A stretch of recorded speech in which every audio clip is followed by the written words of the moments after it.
उपासक थे राम जी के, रहते थे वृंदावन में, और जब बिहारी जी का दर्शन करते थे तो कहते जय हो अवध बिहारी लाल की।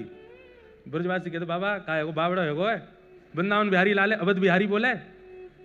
राधा वल्लभ जी के पास जाते तो राधा वल्लभ जी के पास जय हो जानकी वल्लभ लाल की जय हो।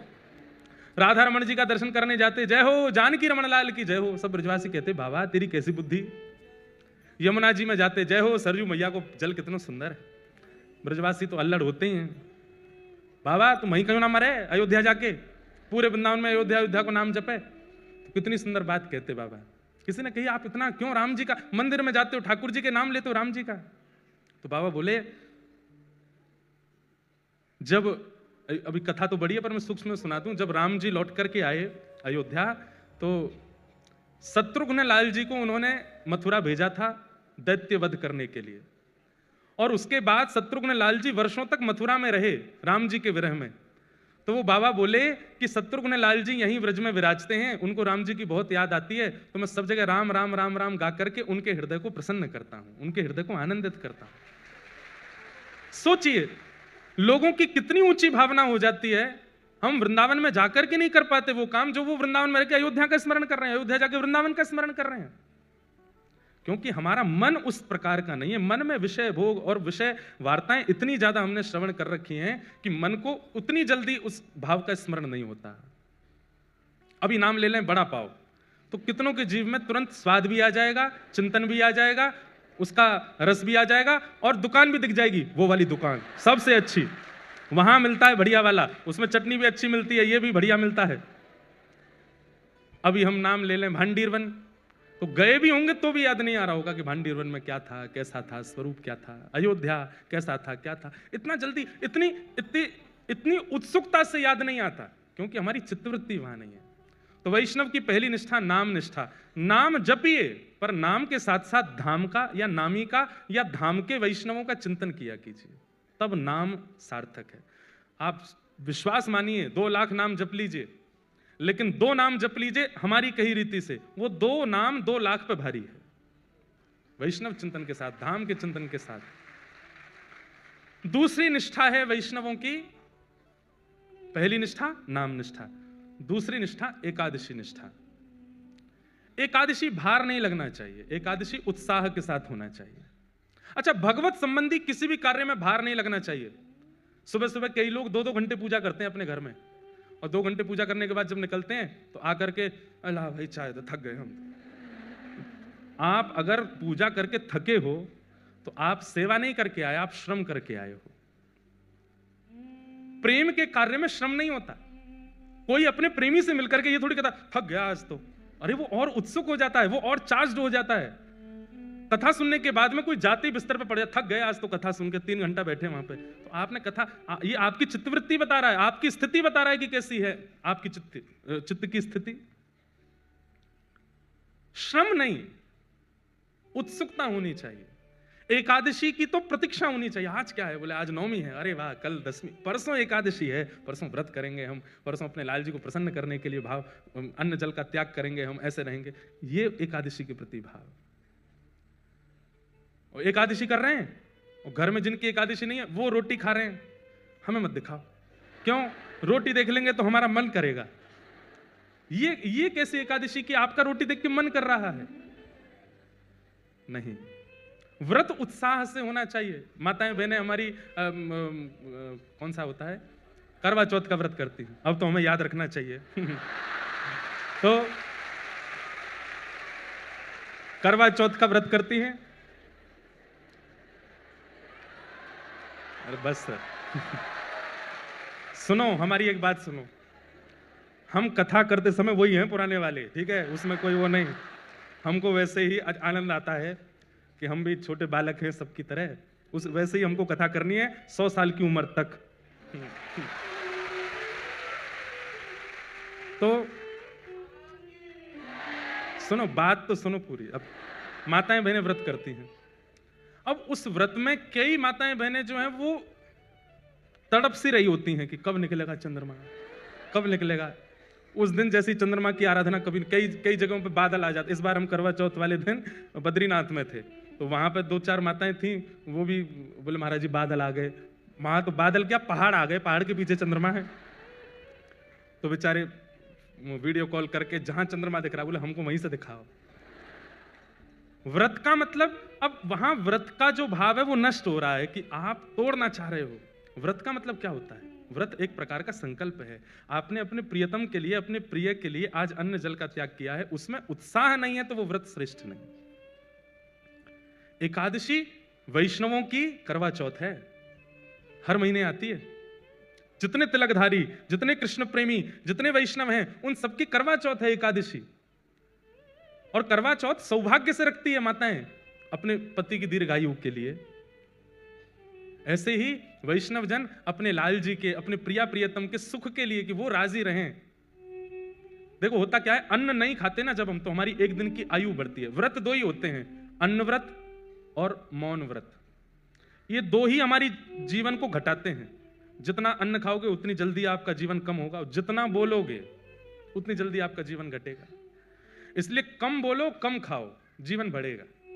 इसलिए ये दो व्रत बताए हमारे शास्त्रों में, विषय हैं तो बहुत सारे, पर ये विशेष हैं, अन्न व्रत और मौन व्रत। तो व्रत करने से क्या होता है, आपकी आयु एक दिन की बढ़ जाती है। एक दिन आपने अन्न नहीं खाया तो एक दिन की आयु आपकी बढ़ गई। वैष्णव क्या करते हैं, ठाकुर जी हमने अपना जीवन आपको दे दिया, हमने अपना सर्वस्व आपको दे दिया, हमने अपना समय आपको दे दिया, पर हम जो भी कुछ देते हैं आपको, उसमें हमें कोई प्रमाणिकता नहीं कि आपको मिला कि नहीं, पर आज हम अन्न छोड़ करके जो एक दिन की आयु हमारी बढ़ी है वो भी हम आपको प्रदान करते हैं, आपके चरणों में अर्पित करते हैं, ये आप स्वीकार करो। हमारा 80 वर्ष का जीवन है, 90 वर्ष का जीवन है, 60 वर्ष का जीवन, पता नहीं, पर उस 60 वर्ष के, 80 वर्ष के जीवन में हम जितने दिन एकादशी करते हैं उत्साह से, उतने दिन ठाकुर जी के पास पक्के रूप से हमको जाने को मिलेगा ही मिलेगा। उतने दिन तो ठाकुर जी अपने निकुंज में रखेंगे ही रखेंगे। इसलिए वैष्णवों की दूसरी निष्ठा क्या है, एकादशी निष्ठा। और वैष्णवों की तीसरी निष्ठा का नाम है तुलसी निष्ठा। आज तुलसी दिवस है। पूरा विश्व अलग दिवस बना रहा है, पर हम वैष्णवों के लिए आज तुलसी दिवस है। बंधुओं, प्रत्यक्ष रूप से, मैंने पहले भी कथा में कहा, भाई लोगों को ठाकुर जी की सेवा बड़ी निपुणता से करनी चाहिए। पर ठाकुर जी की सेवा में, शालिग्राम जी की सेवा में भी कई बार माताओं को निषेध बताया गया, और भी कई भावों में। माताओं के लिए तो तुलसी सेवा, तुलसी की सेवा करो। जिस घर में तुलसी जी हरी भरी रहती हैं, जिस घर की तुलसी जी देख करके बस आनंद आ जाए, घनी तुलसी घर के द्वार पर लगी हैं, उस घर में कभी यमराज नहीं आते। उस घर के किसी भी व्यक्ति को यमलोक नहीं जाना पड़ता। सबसे पहला प्रमाण तो यही है। और भैया सबसे बड़ी बात, आप लोग गूगल मैप पर एड्रेस डालते हो, गाड़ी आपकी वहां पहुंचा देती है। ठीक वैसे ही ठाकुर जी का जो गूगल मैप है, उसमें केवल यही डालते हैं किन किन घरों में तुलसी है, वहां के डायरेक्शन बताओ, वहां की दिशाएं बताओ। तो जिस घर में तुलसी, उसी घर में ठाकुर जी का आगमन होता है, उसी घर में वैष्णवों का। हनुमान जी गए लंका, और लंका में जाकर के जब पूरा लंका का दर्शन कर, तभी उन्होंने देखा एक तुलसी का वन। यहां कहां सज्जन कर वासा, ये लंका निश्चरों की भूमि, यहां पे सज्जन कौन रहता? बताइए, तुलसी से ये प्रमाण मिल गया कि कोई सज्जन है। और जब भीतर जाकर के देखा तो विभीषण जी महाराज, विभीषण जी को देख करके हनुमान जी ने उनको सज्जन कह दिया और कहा तुम पर राम कृपा अवश्य होगी। केवल इतने मात्र से कि बाहर द्वार पर तुलसी लगी है। आज तुलसी दिवस है। एक तो तन में तुलसी धारण करो, कंठ में तुलसी जी पहनो। हमारे प्राण कब चले जाएं पता नहीं, तुलसी जी तन में होनी चाहिए, स्पर्श में होनी चाहिए। और दूसरा, घर पे तुलसी धारण करो, घर पे तुलसी। श्री कृष्ण जब साथ में होते हैं परिवार के साथ, और वहां वैष्णव के प्रति बुराई हो रही हो, दोष देख रहे हो, और हमें ना चाहते हुए भी वो सुनना पड़े, हम जानते हैं कि वो अपराध है, मतलब घर के लोग किसी वैष्णव का बुराई कर रहे हैं, चॉइस ना हो, तब हम सबके साथ रहें के भी मन में नाम जप करें। क्या मतलब उनका ऐसा भाव है कि घर में जब कोई वैष्णव अपराध कर रहा हो, हमें ना चाहते हुए भी मौन रह के सुनना पड़े, तो हमें क्या करना चाहिए? देखो, वैष्णव अपराध कोई व्यक्ति कर रहा है, वैष्णवों के प्रति अनर्गल बातें कर रहा है, आपको सुनने और देखने को यदि प्राप्त हो रही है, आप तुरंत उसका मानसिक त्याग करो, मन में उस बात को आने मत दो, मन में उसका चिंतन मत होने दो, और उस व्यक्ति के नाम से भी ठाकुर जी को प्रणाम करो, हे इसको सद्बुद्धि देना नाथ कि अब ऐसा ना करे। बस यही आप कर सकते हैं। लड़िएगा मत, विवाद मत करिएगा, विवाद वैष्णव का स्वरूप नहीं है। बंधुओं, कलिकाल जितना आगे बढ़ेगा उतना ज्यादा व्यासपीठ को, उतना ज्यादा संत समाज को, उतना ज्यादा वैष्णवों को खतरा बढ़ता ही जाएगा।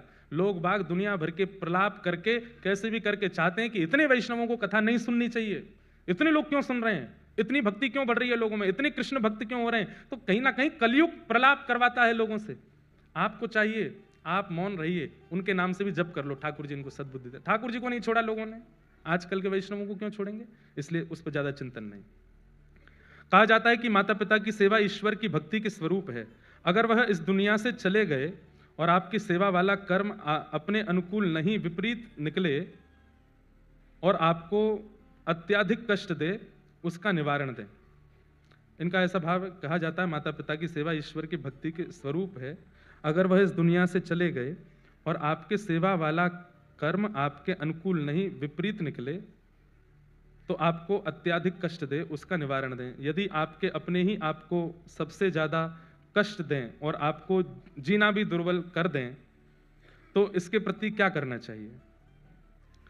प्रहलाद जी महाराज का चिंतन करो, जहां पिता ही हिरण्यकश्यप हैं, पिता ही मारते हैं, पिता ही मरवाने की आज्ञा देते हैं, ऐसी स्थिति में भी प्रहलाद जी महाराज। बंधुओं एक चीज सीखिएगा, भक्ति परिस्थिति के अनुकूल विचलित नहीं होने देती। परिस्थिति में चाहे पति, चाहे पत्नी, चाहे माता पिता, चाहे अंतरंग व्यक्ति भी आपके विपरीत हो जाए तो भी अगर आप भक्त हैं तो आप विचलित नहीं होंगे। प्रहलाद जी महाराज से सीखो। प्रहलाद जी महाराज प्रसन्न, प्रहलाद जी ने नृसिंह भगवान को इसलिए प्रकट कर दिया क्योंकि इतने समस्त प्रलापों में भी एक बार भी अपने पिता को दोष दृष्टि से नहीं देखा। अब एक कथा सुनाते हैं। हमारे पांडुरंग भगवान के अनेक भक्त हुए, उनमें से एक भक्त हुई सक्कूबाई। कौन हुई? सक्कूबाई। तो सक्कूबाई की कथा मैंने सुनाई है पहले भी, पर मैंने एक ग्रंथ में कुछ अलग भी पढ़ा पंढरपुर में ही, आज स्मृति में आया तो सुना देता हूं आपको, ध्यान से सुनिएगा। सक्कूबाई, एक वैष्णव कुल में जन्म हुआ सक्कूबाई का। परिवार, माता पिता, भाई बंधु सब भक्त थे। सक्कूबाई का बाल्यकाल और विवाह से पूर्व का जीवन इतना अच्छा था क्योंकि सब भक्त थे। लेकिन विवाह के बाद कन्या कैसे कुल में जाएगी इसका कोई प्रमाण नहीं दे सकता। सक्कूबाई का विवाह किया गया, लेकिन परिवार ऐसा मिला विपरीत, और विपरीत ही नहीं, विपरीत की पराकाष्ठा। कई घर ऐसे होते हैं जहां सास ससुर अनुकूल नहीं है लेकिन पति अनुकूल है तो भी निर्वहन किया जा सकता है। पति अनुकूल नहीं है लेकिन सास ससुर अच्छे तो भी निर्वहन हो जाता है। बहुत सौभाग्यशाली मानिए कि सब अनुकूल हैं, माता पिता, सास ससुर, पति, बच्चे सब अनुकूल हैं। तो बहुत बड़ी कृपा है ठाकुर जी, नहीं तो कोई ना कोई प्रतिकूल ही रहता है। तो सक्कूबाई का तो ऐसा जीवन, ससुर जी भी प्रतिकूल, सासू मां भी प्रतिकूल, देवर ननद भी प्रतिकूल, और अंत तो गत्वा पति भी प्रतिकूल। कोई भी उनका था नहीं। सावधानी से सुनिएगा, प्रतिकूल थे सब। सक्कूबाई घर में आई हैं, ब्याह करके आई, ब्याह करके आते ही पहले दूसरे दिन से ही सास ने डांटना, गाली देना, बुरी तरीके से बात करना, बेवजह बिना किसी अपराध के सक्कूबाई को कष्ट देना प्रारंभ कर दिया। परंतु सक्कूबाई ने विचार किया कि अब ये मेरा परिवार है, अब जैसा भी है मुझे स्वीकार तो करना है। सक्कूबाई निर्वहन कर रही थी वहां पर। एक दिन सक्कूबाई अपने भवन से बाहर जल भरने के लिए सरोवर के पास गई। तभी जय जय राम कृष्ण हरि, जय जय राम कृष्ण हरि, राम कृष्ण हरि कीर्तन करते हुए वारकरी वारी जा रही थी पंढरपुर। वारी समझते हैं, जाती है ना, आषाढ़ी एकादशी पर वारी जाती है। मुंबई से भी बहुत वैष्णव, वारकरी वैष्णव जाते हैं। क्या अद्भुत नजारा होता है पंढरपुर के मार्गों का, जगह जगह से वारी आती है। एक बात तो माननी पड़ेगी, भारत में सब जगह भक्त हैं पर महाराष्ट्र जैसे नहीं है। महाराष्ट्र अद्भुत है। माझे माहेर पंढरी, आहे भीवर चातरी, माझी बहन चंद्रभागा, माझी बहन चंद्रभागा, करत से पाप भंग, करत से पाप भंग, करिता से पाप भंग, ओ माझे माहिर पंढरी आहे भीवरेच्या तेरी. एका जनार्दनी शरण, एका जनार्दनी शरण. ये महाराष्ट्र की कृपा है, हम आते रहते हैं तो हमको मराठी अभंग 2-3 याद हो गए हैं, थोड़े थोड़े आते हैं. पहले तो गलती भी होती थी, अब वो भी नहीं होती, अब तो ऐसे याद हो गए हैं, गा देते हैं. तो बाप आई आई माझे विठ्ठले रखुमाई, माझे विठ्ठले रखुमाई, माझे विठ्ठले रखुमाई. ओ माझे माहिर पंढरी आहे भीवरेच्या तेरी, आहे भीवरेच्या तेरी. ऐसे श्री पंढरीनाथ गाते हुए, निमग्न होते हुए, जय जय राम कृष्ण हरि का उद्घोष गरज करते हुए वारकरी जा रहे थे पंढरपुर. और बंधुओं, जब अत्यंत वैष्णव व्यक्ति नाम धुन सुन लेता है ना, तो वो रोक नहीं पाता स्वयं को. जैसे व्यसनी व्यक्ति को व्यसन की वस्तु दिख जाए तो उसकी जीभ में पानी आता, वो भागता है उस व्यसन वस्तु की ओर. ऐसे ही भक्त जो होते हैं नाम के व्यसनी होते हैं, कथा के व्यसनी होते हैं. कथा के व्यसनी हैं आप सब लोग. आज मुझे बता रहे, बोले महाराज जी योगी सभागृह की गिरिराज जी जैसी परिक्रमा लग रही है, यो लाइन है, ऐसे लाइन, इतनी लंबी लाइन, उधर से लाइन. मेरे को लाके वीडियो दिखाया, मैं खुद मैंने कि यार ऐसी वाली फीलिंग आ जाती कि हम कुछ हैं क्या. इतने लोग, लेकिन भगवान करे ये भाव कभी आवे ही नहीं. और आप ऐसे ही लंबी लंबी लाइन लगा के आते रहो, कथा सुनते रहो, जहां जगह मिले बैठ जाओ, बस सुनो. तो क्या बता रहा था मैं? तो व्यसनी होते हैं वैष्णव, कथा सुनने के व्यसनी होते हैं, नाम सुनने के व्यसनी होते हैं. सक्कू बाई तो स्वयं को रोक नहीं पाई, उठ करके नृत्य करना चाहती थी, लेकिन अड़ोस पड़ोस की माताएं भी थी साथ में, तो रुक गई, बस देखती रही. नेत्रों से अश्रु गिर रहे हैं, मुख पर प्रसन्नता है, मनी मन नृत्य कर रही है, कुछ नहीं कर सकती. जैसे ही वे वारकरी वारी लेकर के पंढरपुर की ओर बढ़े, उनकी रज उठा करके अपने माथे से लगाने लगी. आपको प्रणाम करती हूं, वंदन करती हूं कि आप लोग पंढरपुर जा रहे हैं, कितने भाग्यशाली हैं आप लोग. मैं तो नहीं जा सकती, मेरे ऊपर तो कृपा नहीं. और इतनी ज्यादा भावुक हो गई कि रोने लगी सक्कूबाई. तभी एक वहां बहन बैठी थी पास में, उसने कहा तू क्यों रोती है, क्या बात है? मुझे पता है तेरे घर से आवाजें आती हैं, तुझे मारते हैं पीटते हैं तेरे घर के सब लोग, मैंने देखा है, बहुत बहुत विचलित हैं, बहुत विचित्र हैं सब लोग. इधर देखो, ध्यान से सुनो, क्या बात है? बोले कुछ नहीं, बस पंढरपुर जाने का मन हो रहा है, पंढरीनाथ विठोबा को देखने का मन हो रहा है. इन सबको देख के इनकी भाग्य की सराहना कर रही हूं कि कितने भाग्यशाली, जाएंगे पंढरपुर में, दर्शन करेंगे, कीर्तन करेंगे, गरज करेंगे, प्रसाद पाएंगे. मैं कहां, यहीं पिटती रहूंगी घर में, कुछ नहीं कर सकती. लेकिन ठीक है, मेरा भाग्य ऐसा, मेरा शायद विठोबा ने इसी में मेरा सुख सोचा होगा, नहीं जाऊंगी. तो बोले तू एक काम करना. बोले क्या? तू चली जा, एक बार चली जा यहां से, फिर लौट करके मत आना, विठोबा तुझे संभाल लेंगे, तेरी रक्षा कर लेंगे. नहीं नहीं, मैं ऐसा नहीं कर सकती, मेरे माता पिता पे बात आ जाएगी, परिवार छोड़ के कैसे जाऊं मैं. बोले तू जाना, कब तक विचार करती रहेगी, ये तो ऐसे ही करते रहेंगे तेरे साथ. आज वारी मिल गई है, इसके सारे चली जाएगी, कल को वारी नहीं मिलेगी, कल को कोई वैष्णव जाते हुए नहीं देखेंगे, कैसे जाएगी? अभी तो इनके बीच तू पहुंच जाएगी पंढरपुर, चली जा. मन में ऐसी स्थिति बनी, जाऊं नहीं जाऊं, जाऊं नहीं जाऊं. अंत तो गत्वा सक्कूबाई सब छोड़ छाड़ करके दौड़ पड़ी और वारी में जाकर के निकल पड़ी पंढरपुर की ओर. परंतु ऐसा है ना कि कई लोग तो आपकी भक्ति में सहायक होते हैं, और कई लोग जो होते हैं उनको ये लगता है ये क्यों कर रहा है भक्ति, इसकी तो शिकायत होनी चाहिए. जो 2-4 माताएं बहनें और थी, उन्होंने सक्कूबाई की सास को जाकर बता दिया. बोले अरे बहू तो निकल गई हाथ से. बोले कहां गई? बोले वो वारी जा रही है पंढरपुर, उसमें नाच रही है, संतों के बीच में नाच रही है, और नाचती हुई जा रही है, सब छोड़ छाड़ के निकल गई है. तुरंत अपने पुत्र को बुलाया, पति को बुलाया, अरे सक्कूबाई चली गई, उसको पकड़ के लाना है. डंडे लेकर के बड़े बड़े पहुंचे, वारी ज्यादा दूर नहीं जा पाई थी, वहीं सक्कूबाई के केस पकड़ लिए, लेकर के आए वापस. सक्कूबाई के तो अभी भी वही कीर्तन चल रहा था मुखमंडल पर, जय जय राम कृष्ण हरि, जय जय राम कृष्ण हरि।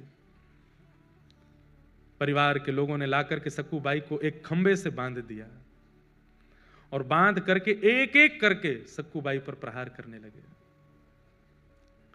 नेत्रों में अश्रु भराए, आज रोने लगी फूट फूट करके, हे विठोबा, क्या मैं इतनी बड़ी अपराधी हूं? क्या मैंने इतना प्रारब्ध मेरा गलत है, इतना मैंने जीवन में दोष है जो मैं पंढरपुर नहीं जा सकती, मैं वारी में नहीं जा सकती, मैं कीर्तन नहीं कर सकती?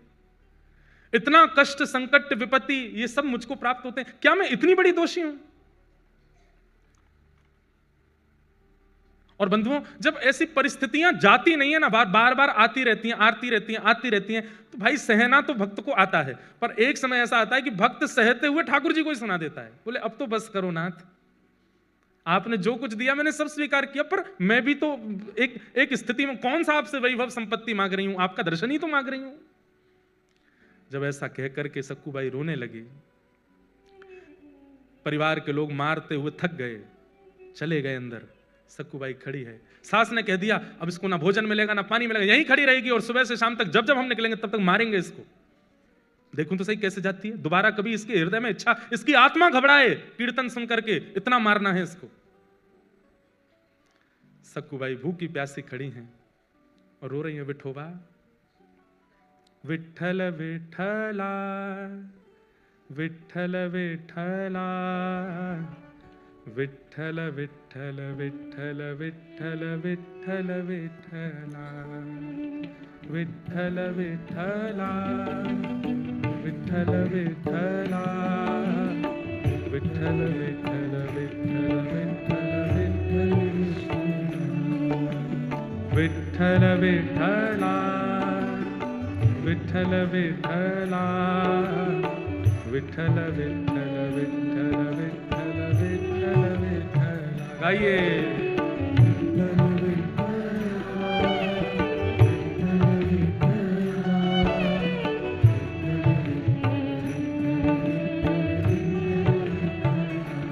सक्कूबाई गा रही है और इतने में ही एक गांव की ही, जो जैसे नवारी साड़ी पहनते हैं ना यहाँ महाराष्ट्र में, लांग लगा करके माताएं ऐसे तैयार होती हैं, गजरा वजरा पहन करके, बिल्कुल ऐसी नवारी साड़ी पहन करके सांवली सी एक सखी, स्वयं पंडरीनाथ भगवान एक सखी बन करके आए और आकर के सक्कूबाई के पास खड़े हो गए, नेत्र बंद करके अश्रु प्रवाह करती हुई गा रही है।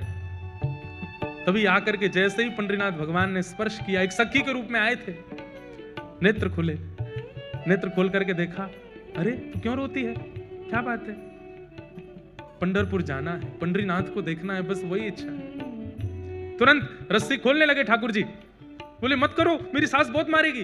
बोले तू चिंता मत कर, सुन, यहां से पंढरपुर जाने में 1 रात का समय लगेगा, तू चली जा, जाकर के दर्शन कर और दर्शन करके कल रात्रि तक वापस आ जाना, तब तक मैं तेरी जगह खड़ी हो जाती हूँ, तू मुझे बांध जा यहाँ पर, मैं यहाँ खड़ी रहूंगी। अरे तुम क्यों पीड़ा सहोगी, तुम्हारा तो कोई अपराध नहीं। बोले अपराध तो तेरा भी नहीं है, बदले में मुझे कुछ चाहिए, वो दे देगी। बोले क्या, पूरन पोली बना के खिला दियो मुझे। सक्कूबाई बोली वो तो तुम खुद भी बना सकती हो। नहीं, मैंने सुना तू बहुत अच्छा बनाती, तेरे हाथ का पाऊंगी। ठाकुर जी बोल रहे हैं चली जा, और मैं पूरन पोली की इतनी शौकीन हूं, तू 1 रात भी पिट लूंगी, तू लौट के आएगी, मुझे बस खिला देना, फिर तू आके यहीं खड़ी हो जाना, मैं बांध दूंगी तुझे, अभी तू जा। और आकर के रस्सी खोल दी, सक्कूबाई हट गई, ठाकुर जी खड़े हो गए, बोले सुन मुझे बांध के जा। सक्कूबाई बोली मैं नहीं कर सकती। बोले मैं कह रही हूं मुझे बांध के जा। सक्कूबाई ने ठाकुर जी को बांध दिया। ठाकुर जी खड़े हैं, पंडरीनाथ खड़े हैं, बोले तू जा, विठोबा का दर्शन करके आ। सक्कूबाई प्रणाम करके चली गई। यहां शांत संध्या का समय हुआ और सास ससुर पति सब निकल के आए। ठाकुर जी ने सक्कूबाई का ही रूप धारण कर लिया, जैसे सक्कूबाई के केश खुले थे, घाव थे, वैसे ही बन गए। आकर के फिर से मारना शुरू किया। ठाकुर जी पीड़ा सह रहे, मेरी सक्कू चली जाए, दर्शन करके आ जाए। बंधुओं, हमें नहीं पता ठाकुर जी कब कहां क्या कर रहे हैं। आज भी मेरी परिस्थिति के लिए, आपकी परिस्थिति के लिए, हम सबकी परिस्थिति के लिए कहीं तो कुछ कर रहे हैं, वो हमें नहीं पता चलता है। कथा सुनना इतने भयंकर कलिकाल में, माया नगरी मुंबई में आसान है। यहां समय भी रोकता है, यहां परिस्थिति भी रोकती है, यहां के लोग भी रोकते हैं कथा सुनने से, फिर भी आप आ रहे हैं। ये विट्ठल कर रहे हैं तभी आप आ रहे हैं। आपको रोकने वाले, आपको टोकने वाले, आपकी परिस्थितियों को किसी भी प्रकार से करने वाले उन लोगों को लेट कर देते होंगे, उनको कैसे भी करके उनका फोन एंगेज जा रहा होगा, आपसे बात नहीं हो पा रही होगी, कुछ भी करके ठाकुर जी ऐसी परिस्थिति बनाते कि तू जा कथा सुन, ताकि तेरी भक्ति में और वर्धन हो जाए। पति मार रहा है, सास ससुर मार रहे हैं, ठाकुर जी पिट रहे हैं खड़े होकर के, और बोले मेरे भक्त को जो कष्ट मिला वो मैं भी तो सहूं। अनुब्रजाम में हम नित्यम पूये ये तन्य रेणु भी। ठाकुर जी कहते हैं मैं नित्य अपने भक्तों के पीछे पीछे घूमता हूं, मेरे भक्त का कोई अपराध करता है तो वो इस बात को निश्चित रखे वो अपराध मेरा भी हो रहा है। मेरे भक्त के मुख पर तुम गाली दे रहे हो तो मेरे सामने खड़े होकर के गाली देने में तुमको जैसा लगेगा वैसा ही हो रहा है, तुम मुझे ही गालियां दे रहे हो। सक्कूबाई तो पहुंच गई पंढरपुर, यहां ठाकुर जी पीड़ा सह रहे हैं। सुबह का समय हुआ, रात निकल गई, ठाकुर जी खड़े रहे भूखे प्यासे। पति आता था रोज रस्सी देखने के लिए, ढीली तो नहीं हो गई, और जैसे ही सक्कूबाई की रस्सी पेट के पास से पकड़ करके देखी ढीली तो नहीं है, जैसे ही हाथ लगाया तो ठाकुर जी के अंग का स्पर्श जैसे ही पति को हुआ उसके चित्त में दया का संचार होने लगा, दया की भावना आने लगी। बंधुओं, जब कभी भी इस संसार में दुनिया निर्दयी हो गई हो लेकिन आपके चित्त में तब भी दया आई हो तो ये बात याद रखना, ठाकुर जी ने छुआ है आपको, इसीलिए दया आ रही है, इसीलिए प्रेम आ रहा है। ये दया की भावना, ये प्रेम की भावना, ये सरल स्वभावना, ये आपका नहीं है। आप सब तो राक्षस हैं, हमारे अंदर ये सहज स्वभाव का प्रादुर्भाव ठाकुर जी के स्पर्श से होता है। जब जब दया आवे, जब जब किसी के ऊपर करुणा आवे, किसी के ऊपर दया आवे, किसी की सरलता, किसी के प्रति दीन भाव आवे, समझना ठाकुर जी ने छुआ है। सक्कूबाई के पति ने जैसे ही छुआ तो दया आ गई। कितनी दया आई? भूखी है, 2 दिन से कुछ खाया नहीं तूने, चल अभी मां पिता को आने में देर है, तब तक मैं रस्सी खोल देता हूं, कुछ खा ले, खुद बना के खा ले। रस्सी खोल दी, और सुन मेरे लिए भी बना देना। थोड़ी दया ही आई है, ज्यादा थोड़ी आई है, थोड़ी सी दया आई है।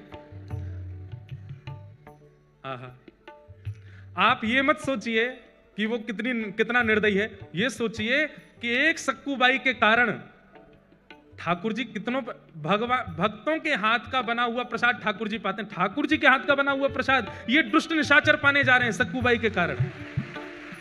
ठाकुर जी आटा लेकर के आए हैं और जो जो सामग्री होती है पूरन पोली में सब ठाकुर जी व्यवस्थित कर रहे हैं, अपने हाथ से आटा मार रहे हैं, उसके अंदर वो जो मीठा मीठा सामग्री होते है उसको धर रहे हैं, बेल रहे हैं अपने हाथ से, कोमल हाथों से। ठाकुर जी ऊपर वैकुंठ में बैठी लक्ष्मी रो रही है ठाकुर जी को देख के। ये कैसा सौभाग्य, एक भक्त के लिए ठाकुर जी कितना करते हैं।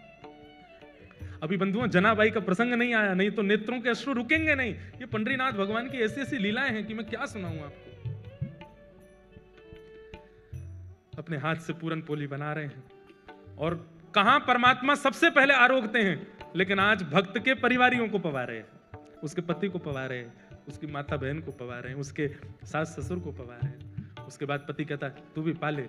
अंत में ठाकुर जी स्वयं पा रहे, आधा कोर पाया, पूरा पा भी नहीं पाए। किसी ने पूछा ठाकुर जी आप क्यों नहीं पा रहे हो? अपने हाथ का बनाया आज तक नहीं पाया, सदा भक्तों के हाथ का ही पाया है, स्वाद नहीं आ रहा है।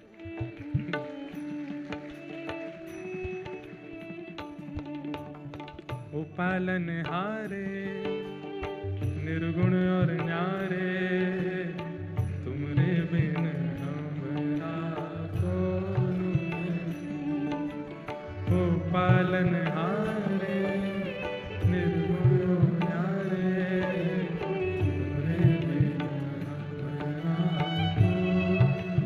भैया देखो, बंबई की हर तरीके से वैष्णव लोग बात कहते हैं, माया नगरी कहते हैं, कभी कभी यहाँ के इंडस्ट्री को कुछ कह भी देते हैं, ऐसी पिक्चर बनाते हैं, ये करते हैं। पर इस बंबई नगरी ने कुछ आधुनिक ऐसे कीर्तन भजन भी दिए जिसके लिए धन्यवाद भी कहते हैं। यहाँ की नगरी और यहाँ की इंडस्ट्री ने ऐसे ऐसे भाव भी दिए हैं जो कथा में गाने लायक भी हैं। हमरी उलझन सुलझाओ भगवन, तुमरे बिन हमरा कौन नहीं।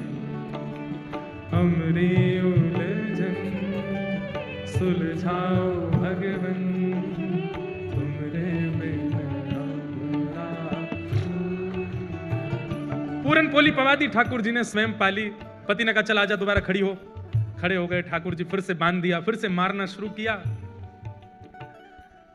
वहां सक्कूबाई पहुंची है पंढरपुर, और पंढरपुर पहुंचते ही जैसे विठोबा को देखा है, कमर पर हाथ रख के सुंदर ते ध्यान उभे विटेवरी, आहा ऐसा सुंदर जिनका ध्यान है, उनका प्रत्यक्ष दर्शन करके सक्कूबाई तो मंत्रमुग्ध हो गई। ठाकुर जी के चरणों को स्पर्श करके, हृदय से लगा करके, दर्शन करके इतनी आनंदित हो गई। अब जैसे ही बाहर निकलने लगी, सक्कूबाई तो भूल गई कि मेरा परिवार है, मेरा घर है, मेरा पति है, मेरी सास है, कौन, सब भूल गई। कुछ स्मृति नहीं थी, बस ये लग रहा है कि मैं दूर नहीं जा सकती, मैं आपसे दूर नहीं हो सकती नाथ। ज्यों-ज्यों पग बाहर कर रही है घर से, मंदिर से, त्यों-त्यों सक्कूबाई के ऐसा लग रहा है कि मैं कैसे रहूंगी, ये विठोबा जैसे दिखने बंद होंगे, मेरी श्वास निकल ना जाए, मेरे प्राण ना चले जाएं। और वही हुआ। जैसे ही सक्कूबाई मंदिर से बाहर आई, विठोबा दिखने बंद हुए। व्याकुल प्राण धरत नहीं धीरज, ऐसे प्राण हो गए सक्कूबाई के। उसी समय एक क्षण में खड़ी खड़ी सक्कूबाई के प्राण निकल गए, ठाकुर जी में विलीन हो गए। वही वारकरी वैष्णव जो वारी लेकर के सक्कूबाई के गांव से निकले थे, वो सब वहां कीर्तन कर रहे थे। तभी देखा कि कोई माता मूर्छित हो गई। दौड़ करके सबने जाकर के देखा, श्वास देखी चल नहीं रही है, नब्ज देखी चल नहीं रही है। वैद्य आए, वैद्यों ने मृतक घोषित कर दिया। वारकरी वालों में से एक बोला, अरे ये तो वो सक्कूबाई है, इसके गांव से ही तो हम लोग निकले थे, जो हमारी वारी में थोड़ी दूर चली, फिर सास ससुर पकड़ के ले गए थे, मारा पीटा, ये वही तो है। सबने मंत्रणा की, बोले कितनी सौभाग्यशाली, ठाकुर जी को देखते देखते प्राण चले गए। अब इसका शव वापस इसके घर पहुंचाना नहीं है, यही संस्कार कर दो इसका, हम लोग करेंगे, हम वैष्णव संस्कार करेंगे।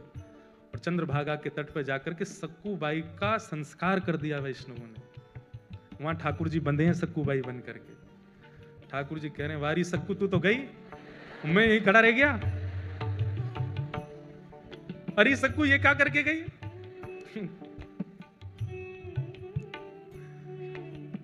तब रुक्मणी जी को चिंता हुई कि सक्कू तो वैकुंठ पहुंच गई, ठाकुर जी में सक्कू बने खड़े हैं। तब ठाकुर जी से कहा, नाथ ये मैं बहुत सह रही हूं, आप इतना कुछ वहां सह रहे हैं, मैं देख के मेरे को व्याकुलता हो रही है, अब नहीं होगा ये काम, अब कुछ करिए। बोले क्या करूं, सक्कू तो गई, मेरे को यहां रहना ही पड़ेगा। बोले नहीं नहीं नहीं, कुछ तो करो। तो ठाकुर जी गए पंढरीनाथ भगवान चंद्रभागा जी के तट पर, और सक्कूबाई की चिता की जो राख थी, उस राख से सक्कूबाई का स्वरूप बना करके पुनः उनको जीवित कर दिया। और जीवित करके कहा, अरे सक्कू,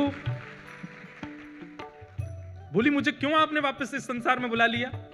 ठाकुर जी बोले, मैं बंधा हूं वहां पे। तो बोले वहां जा।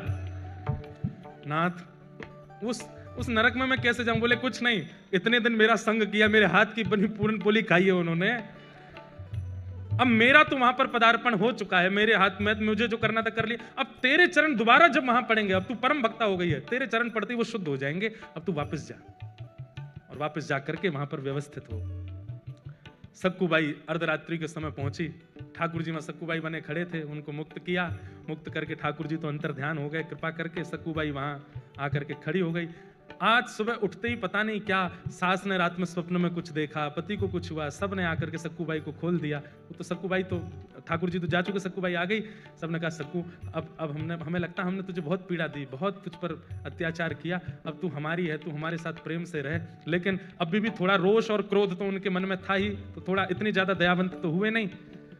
लेकिन अब घटना क्या घटी, वो जो वारकरी वैष्णव जिन्होंने संस्कार किया था सक्कूबाई का, तो सक्कूबाई के वस्त्र और आभूषण वो लेकर के बोले वो घर पे दे चलते हैं, और थोड़ी सी अस्थियां भी ले ली थी। बोले उसको पति को कह देंगे नदी में बहा देना। यहां सक्कूबाई झाड़ू लगा रही थी घर में। जैसे ही वो वारकरी वैष्णव आए, घर में प्रवेश करती पहला तो मूर्छित ही हो गया। दूसरा बोला क्या हुआ क्या हुआ? बोले देख भूत। भीतर देखा तो सक्कूबाई झाड़ू लगा रही है। इतने में सास ससुर सब आए, बोले अरे इतने सारे ये वारकरी यहां कैसे? बोले हमें समझ नहीं आ रहा ये हुआ क्या है। बोले क्यों? तो वस्त्र दिखाए तो सक्कू के वस्त्र, वही वस्त्र वही आभूषण वो जो पहनती थी वो सब कुछ था। और बोले ये क्या है? बोले मटके में अस्थियां हैं। बोले किसकी? बोले इनकी। सब अस्त व्यस्त हो गए। तो फिर सक्कूबाई ने पूरी कहानी बताई। बोले कि मैं तो यहां थी नहीं, मैं तो पंढरपुर में थी, ठाकुर जी का दर्शन करने के लिए गई थी, वहीं मेरे प्राण चले गए, तो आप सबने मेरा संस्कार कर दिया। तो फिर तुम दोबारा जीवित कैसे हुई? बोले कि मैं गई पंढरपुर और मेरे पीछे से पूछो ये लोग क्या कर रहे थे। बोले आप लोग क्या? बोले हम तो सक्कू को रोज मारते थे, उससे पूरन पोली बनवाते थे। बोले सक्कू तो पंढरपुर में थी, तो यहाँ किसको मार रहे थे? तब सक्कू बाई के नेत्र सजल हो गए। बोले पंडरीनाथ खड़े थे यहाँ पर, वही कर रहे थे सब। ये सुनते ही परिवार के लोग तो घुटनों पर बैठ गए, रोने लगे। बोले हमने ठाकुर जी को मारा, हमने ठाकुर जी से पूरन पोली बनवाई, हमने ठाकुर जी से सेवा करवाई। सब देख करके आश्चर्यचकित हो गए। बोले अब क्या करें? बोले बस अब सब छोड़ो, जिन्होंने हमारे लिए इतना कुछ किया, अब उन्हीं के नगर में चलो। और सब छोड़ करके श्री सक्कू बाई अपने पूरे परिवार के सहित पंढरपुर चली गई और श्री पंडरीनाथ भगवान के चरणों में विराजमान होकर के अपना शेष जीवन वहीं व्यतीत कर दिया। तो ये जितने प्रश्न आपके आए हैं, विपरीत हैं, आदि हैं, इसमें एक बात आपने नोट की, आप उनमें भी दोष मत देखो। ये बात करने में बहुत कठिन है, पर अगर कर लोगे तभी तो सक्कू बन पाओगे, तभी तो प्रहलाद बन पाओगे, तभी तो ध्रुव बन पाओगे। नहीं कर पाओगे तो फिर आप रमेश हरेश जो भी हो वो रह जाओगे। ये करना पड़ेगा कि आपको उनमें दोष ना दिखे, आपको उनमें कमियां ना लगे।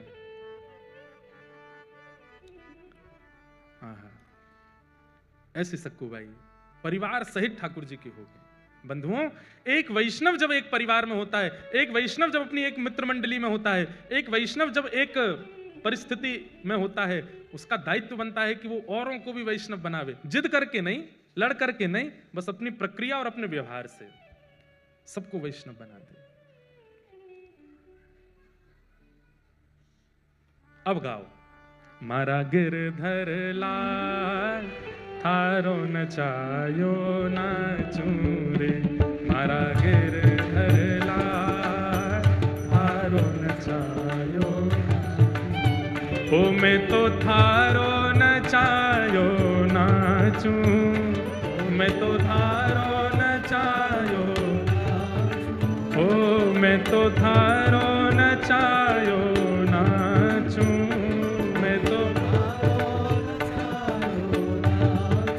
ओ मारा गिरधर लाल थारो नचायो नाचूं रे, मारा गिरधर लाल थारो नचायो नाचूं, मारा नट राजा थारो नचायो नाचूं रे, मारा नट राजा थारो नचायो। प्यारे गिरधर लाल की।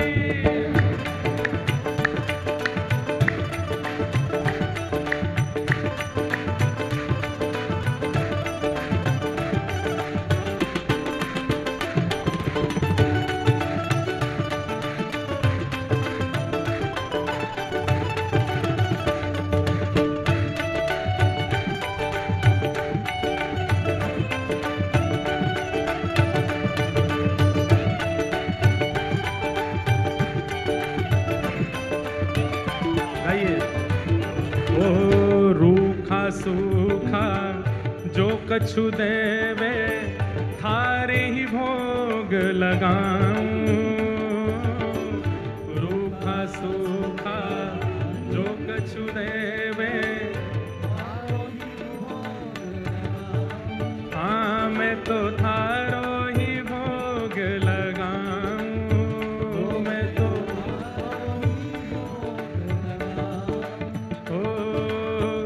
खीर परस या छाछ राबड़ी, खीर परस या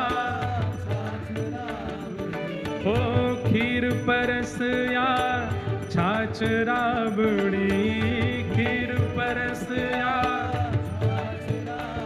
मैं सबई प्रेम से पाऊं, हाँ पाऊं। मारा गिरधर लाल थारो नचायो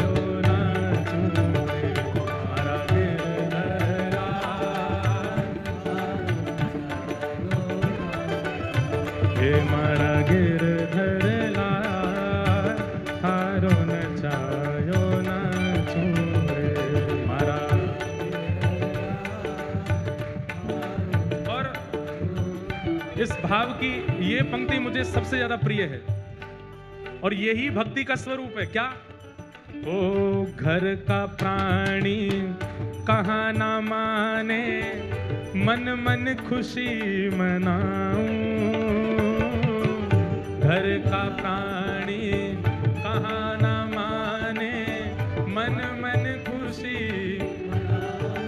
हो मैं तो मन मन खुशी मनाऊं।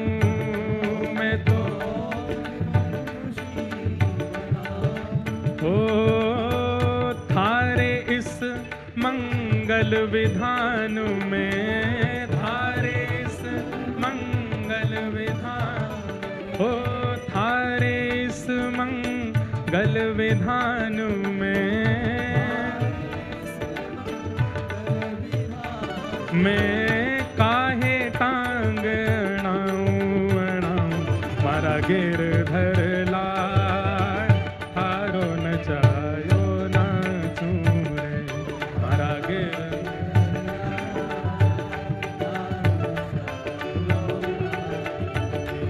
मारा गिरधर लाल थारो नचायो नाचूं रे, मारा।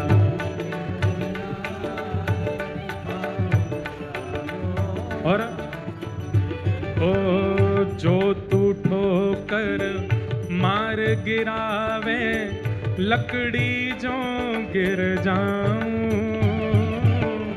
जो तू ठोकर मार गिरावे, इसमें लकड़ी जो गिर जाऊं मतलब लकड़ी जब गिरती है तो एक बार भी सहारा, हम गिरते हैं तो एक बार हाथ का सहारा कैसे भी लगाते तो हैं कि बच जाएं, पर लकड़ी जब गिरती है तो सीधी गिरती है, सहारा नहीं लेती। हे नाथ, यदि आप मुझे गिराओ तो मैं गिरने को भी तैयार हूं, पर जो तू माथे ऊपर बिठावे, जो तू माथे हो, जो तू माथे ऊपर बिठावे,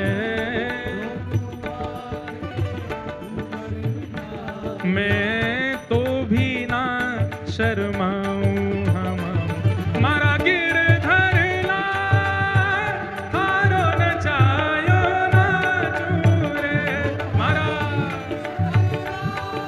आइए ए मारा नटराजा थारो नचायो नाचूं रे।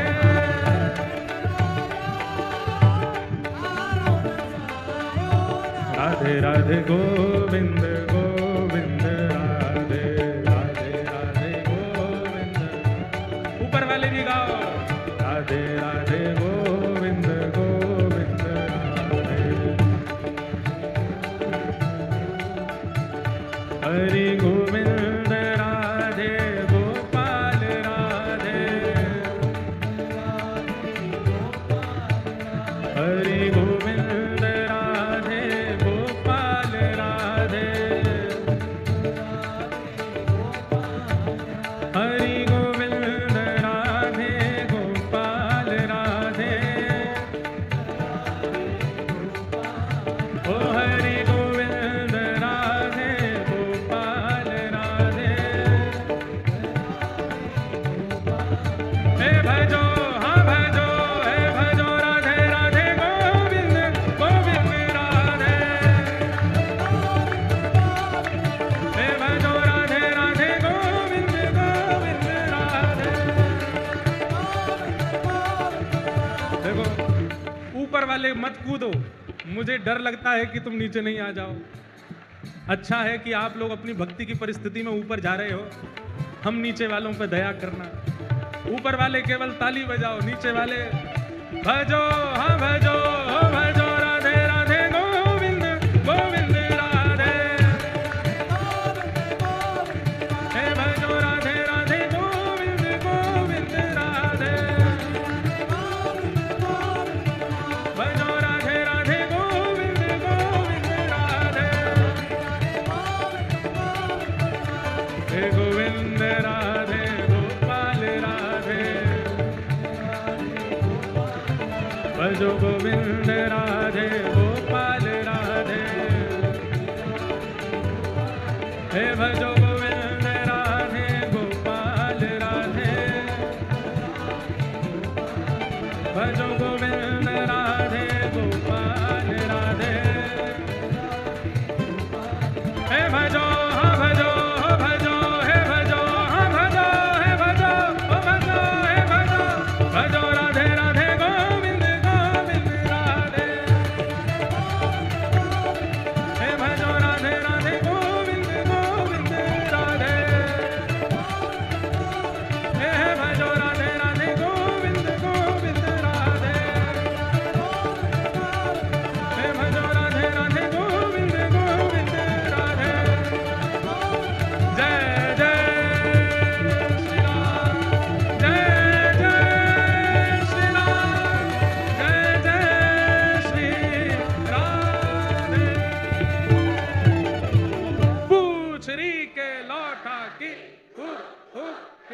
बात है बंसी वारे श्याम। बैठ जाओ। हे मारा गिरधर लाल थारो न छायो न चूरे, मारा गिरधर लाल थारो न छायो। तो ऐसी स्थिति बन जाए कि दोष दृष्टि प्रकट ही नहीं हो रही। विराज जो सबके लेंगे, सब जो बना के लाए सब ले लेंगे भाई, नेक बैठो।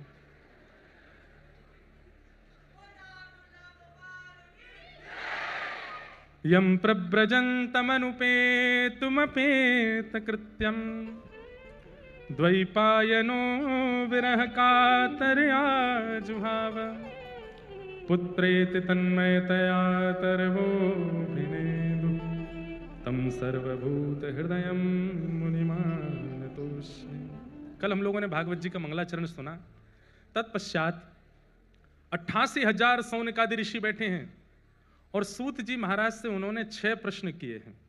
और ये 6 प्रश्न कौन कौन से हैं, ध्यान से सुनना। किम श्रेय शास्त्र सारः का स्वावतार प्रयोजनम, किम कर्म के अवतारश्च धर्मः कम शरणम गतः।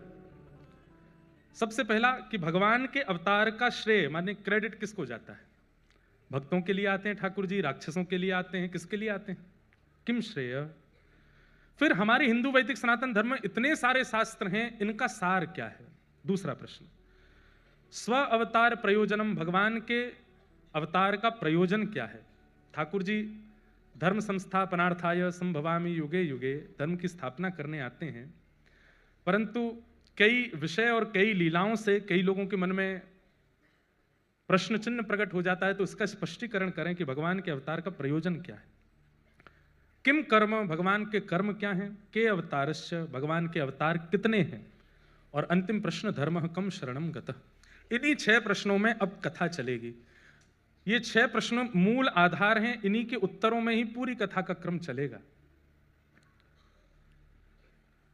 भगवान के अवतार का श्रेय किसको जाता है। तो वाल्मीकि रामायण में एक प्रसंग आता है कि जब विभीषण शरणागति हुई, विभीषण को लंका से निकाल दिया रावण ने, और जब विभीषण राम जी की शरण में आया तो राम जी ने शरणागति करने से पूर्व एक बार अपनी वानर सेना से पूछा कि मुझे क्या करना चाहिए, इसको स्वीकार करूं कि नहीं। तो मुखियाओं को बैठाया, जामवंत जी बैठे थे, सुग्रीव बैठे हैं, हनुमान जी बैठे, सबको बैठा करके पूछा कि ये शत्रु का भाई आया है, इसको स्वीकार करें कि नहीं। तो कईयों ने तो ठाकुर जी से कहा, ठाकुर जी आपका स्वभाव अस्वीकार का तो है नहीं, शरण गहे प्रभु ताही ना त्यागा। शरण में आने वाला विश्वद्रोही क्यों ना हो, ठाकुर जी उसको भी स्वीकार करते हैं। कितना बड़ा गुण है ठाकुर जी का। और हम लोग कैसे हैं, हमें जो अच्छा नहीं लगता वो अवगुण भी यदि किसी में आ जाता है तो वो अपना पुत्र भी हो, अपनी पत्नी भी हो, अपने पति भी हो, अपने पिता माता भी, तो भी हम त्याग कर देते हैं। और ठाकुर जी कैसे हैं कि विश्वद्रोह भी अगर उसके अंदर हो तो भी वो ठाकुर जी की शरणागति अगर पवित्र होकर के कर ले, ठाकुर जी उसको स्वीकार कर लेते हैं। इसीलिए तो वो ठाकुर जी और हम मानव हैं। उनके अंदर स्वीकारता है और हमारे अंदर विषयों की स्वीकारता है और दोष देख करके लोगों का त्याग है। इसका मतलब ये नहीं है कि आप विषयी भोगी लोगों का त्याग ना करो। सूरदास जी की एक पंक्ति है, उसमें सूरदास जी आपको त्यागने के लिए नहीं कह रहे, पर मन से त्यागने को कहते हैं। तजोरे मन हरि विमुखन को संग, मन से त्याग करो। कई बार कई संबंध ऐसे होते हैं जिनका हम शरीर से त्याग नहीं कर सकते, पर मन में उनको स्थान मत दो, मन में योग्य नहीं है आने लायक, इतना तो कर सकते हैं। तो जब विभीषण जी आए तो भगवान ने सबसे पूछा, तो सुग्रीव ने मना किया कि प्रभु शत्रु का भाई है, इसको स्वीकार नहीं करना चाहिए। तो सुग्रीव की बात पर कई वानरों ने बल दिया कि नहीं, सुग्रीव सही कह रहे हैं नाथ, हम इतने आगे तक आ चुके हैं, अब लंका पहुंचने की देर और सीता जी को बस प्राप्त करने की देर है, और ऐसी स्थिति में विभीषण को स्वीकार करना कहीं ऐसा ना हो कि कोई विघ्न आ जाए, मत स्वीकार करो। सबकी बात सुन करके ठाकुर जी ने कहा ठीक है, उठ करके गए और विभीषण को हृदय से लगाया, तिलक कर दिया, स्वीकार कर लिया। तो ये बात सुग्रीव को अच्छी नहीं लगी और कहते हैं कि सुग्रीव ने उस समय मन बना लिया और मन में सोचने लगा, अब ये अकेले सीता जी को ले आ, मैं तो इनका साथ नहीं दूंगा। जब हमारी बात माननी नहीं थी तो पूछा क्यों? तो ठाकुर जी तो मन की बात जानते हैं। तुरंत सुग्रीव को बुला करके भगवान बोले, क्या सोच रहे हो मन में? सुग्रीव बोले, नहीं कुछ नहीं। बोले, तुम क्या बोलते हो, हमको पता नहीं। लेकिन सुग्रीव, हम तुमको एक बात स्पष्ट कर दें। बोले, क्या? तुम्हें क्या लगता है हम रावण से युद्ध करने के लिए यहां आए हैं? जितनी देर में लक्ष्मण जी अपनी पलक झपकाते हैं ना, इससे भी कम समय में वैकुंठ में बैठे बैठे रावण का वध कर सकता हूं मैं। और वध तो बाद की बात, अगर मैं ना चाहूं तो रावण का जन्म ही नहीं होगा। मैं चाहता हूं, इसीलिए सब हो रहा है। तो ये मत सोचो कि तुम्हारा संग मिलेगा, बानर सेना मिलेगी, तुम लोग आओगे तो ही रावण मरेगा। ये सब तो लीला तुम लोगों को सुख देने के लिए कर रहा हूं। मेरी इच्छा हो जाए तो रावण का जन्म ही नहीं होगा। इसलिए तुम ये विचार मत करो कि मैं अकेले सीता जी को। अब भी तुम सब तो, महाभारत के प्रसंग में भी यही आता है कि अर्जुन को अपने गांडीव धनुष का बहुत अभिमान हो गया। तो उस समय बर्बरीक, जिन्हें हम लोग आज कलिकाल में श्री खाटू श्याम जी के रूप में पूजते हैं, जब उन्होंने ये उद्घोषणा कर दी कि महाभारत युद्ध का सबसे बड़ा योद्धा कौन, तो भीम अपनी छाती चौड़ा के खड़े हो गए, मेरा नाम बोलेंगे। युधिष्ठिर बोले, नाम तो मेरा ही बोला जाएगा। अर्जुन ने अपना धनुष आगे कर दिया कि ये दिखेगा तो ये मेरी तरफ बोलेंगे। दूर खड़े थे ठाकुर जी, बर्बरीक बोले, महाभारत युद्ध के सबसे बड़े योद्धा कृष्ण। तो उस समय परिहास करने लगे पांडव और हंसते हुए बोले, बर्बरीक, जिसने शस्त्र भी नहीं उठाया पूरे महाभारत में, तुम कह रहे हो सबसे बड़ा योद्धा वो? जिन्होंने केवल भोजन पानी किया है, शयन किया है और थोड़ा बहुत रथ चलाया, तुम कह रहे हो सबसे बड़े योद्धा वो? हमें लगता है तुम्हें दिखाई नहीं दिया। बोले, इसीलिए तो कह रहा हूं सबसे बड़े योद्धा वो जिन्होंने बिना शस्त्र की पूरी सेना मार दी। अरे अर्जुन, अरे युधिष्ठिर, वास्तव में तो जब कौरव कृष्ण के विपक्ष में खड़े हुए, मृत्यु तो तभी हो गई थी उन लोगों की। कोई भगवान के विपक्ष में खड़ा हो जाए मृत्यु तो उसी समय है, लेकिन श्रेय तुम लोगों को मिल जाए, इसलिए केवल उनके प्राण तो निकल चुके हैं, बस उन कठपुतली की तरह घूम रहे थे, तुम्हारे बाण लगने से श्रेय तुमको मिल रहा था। तो इसको मैंने मारा, उसको मैंने मारा, उसको मैंने मारा। मर तो वो पहले ही गए थे। तो ठाकुर जी राक्षसों के वध के लिए नहीं आते हैं। अब मेरा मुंबई में घर है, वैसे नहीं है, बोल रहा हूं, मान लो मेरा मुंबई में घर है। अब मैं जब कभी भी मुंबई आता हूं, काम से आया अपने रिकॉर्डिंग्स के लिए, आज हमारे म्यूजिक वाले जो सारे संगीत करते हैं वो भी बैठे हैं, मीर देसाई जी यहाँ बैठे हैं, सारे जो भी आपने संगीत सुना ये यही, एक बार खड़े तो हो जाओ। और हमारे सिद्धार्थ जी भी बैठे हैं। अभी एक सुंदर भाव आया था, रघुवर कोमल कमल नयन को पहनाओ जयमाला, वो दोनों के ही भाव से आया।